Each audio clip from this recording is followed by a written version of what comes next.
Face नहीं आ रहा, face दिखा देता हूं इसको अच्छी तरह देखिए। ये दुनिया का एक सबसे जरूरी फाइनेंशियल न्यूज़पेपर है, फाइनेंशियल टाइम्स ऑफ लंदन। इसमें Adani and the mysterious coal price rise, लंबी कहानी है। पहले हमने 20,000 करोड़ रुपए की बात की थी और सवाल पूछा था ये पैसा किसका है, कहां से आया। अब पता लगता है 20,000 करोड़ का फिगर गलत था, उसमें 12,000 करोड़ और ऐड हो गए हैं, तो अब टोटल फिगर 32,000 करोड़ का हो गया है। अदानी जी इंडोनेशिया में कोयला खरीदते हैं और जब तक वो कोयला हिंदुस्तान पहुंचता है उसका रेट बदल जाता है, डबल हो जाता है। ऐसे तकरीबन 12,000 करोड़ रुपए अदानी जी ने हिंदुस्तान की जनता के पॉकेट से निकाला है। कैसे? कोल प्राइस को गलत दिखाकर, ओवर इनवॉइस करके, यहां पे बिजली के दाम को बढ़ाकर। कर्नाटक में कांग्रेस पार्टी ने बिजली की सब्सिडी दी है, मध्य प्रदेश में हम देने जा रहे हैं।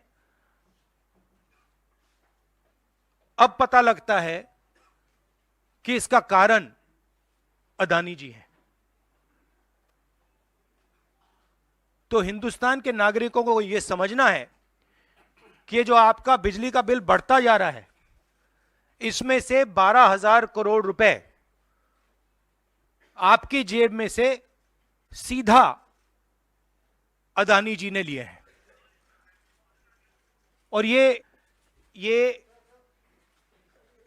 दुनिया का एक सबसे जरूरी financial newspaper financial times London कह रहा है। अब इंटरेस्टिंग बात यह है कि यह स्टोरी आती है मगर हिंदुस्तान की मीडिया एक सवाल नहीं पूछती। बिजली का मामला है, गरीबों का मामला है, सीधी चोरी का मामला है, मगर हिंदुस्तान में किसी भी अखबार को, किसी भी मीडिया चैनल को इसमें इंटरेस्ट नहीं है। There is a story in the Financial Times, one of the preeminent financial newspapers in the world, where they are clearly stating that Adani and the mysterious coal prices. Mr. Adani buys coal in Indonesia, and by the time the coal arrives in India, its price doubles, and he has taken approximately 12,000 crores from the pockets of the poorest people in India. Our electricity prices are going up, बिजली के दाम बढ़ते जा रहे हैं, और अदानी जी over invoicing करते हैं, पैसा गरीबों की जेब से लेते हैं. He takes money from the poorest people. Interesting question to me. The Financial Times has a huge story. This story would bring down any government. This is direct theft by a man who has been protected again and again and again by the Prime Minister of India. And the surprising thing is, not a single Indian newspaper is interested in picking up this story. Not a single media channel is interested in picking up this story. We are giving electricity subsidies in Karnataka and Madhya Pradesh.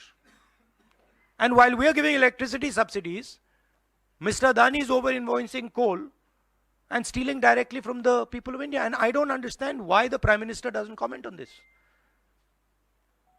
This cannot happen without the protection of the Prime Minister of India. It is impossible. So the question is, why is there no action being taken on this gentleman? Now, I have a CEC meeting, so if you have a couple of questions on this topic, because I would like you not to distract from this topic. So if you have a couple of questions in this topic, I'm happy to answer them.